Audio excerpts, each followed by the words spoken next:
Ditahan Kejagung, jubir ungkap kondisi mantan Gubernur Sumsel Alex Nurdin.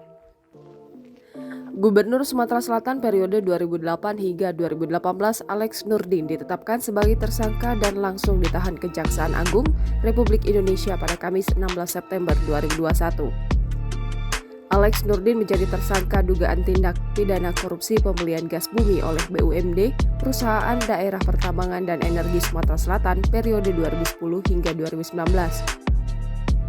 Juru bicara Alex Nurdin, Kemas Khairul Muklis, menyatakan terima kasih atas dukungan kepada Alex Nurdin saat ini dan tetap memberi semangat di tengah menghadapi masalah hukum yang dihadapi. Ia pun meminta masyarakat Sumsel untuk menghormati proses hukum yang ada dan tetap mengedepankan azas praduga tak bersalah.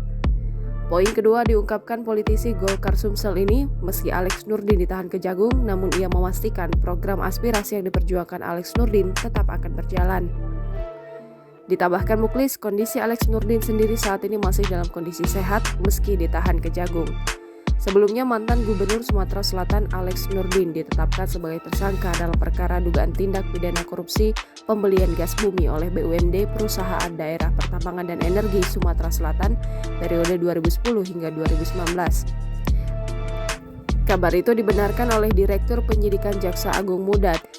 Alex ditetapkan sebagai tersangka terhitung mulai hari Kamis 16 September 2021.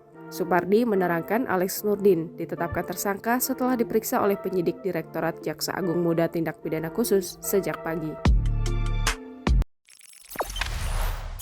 Jangan lupa subscribe, share, komen, dan like ya!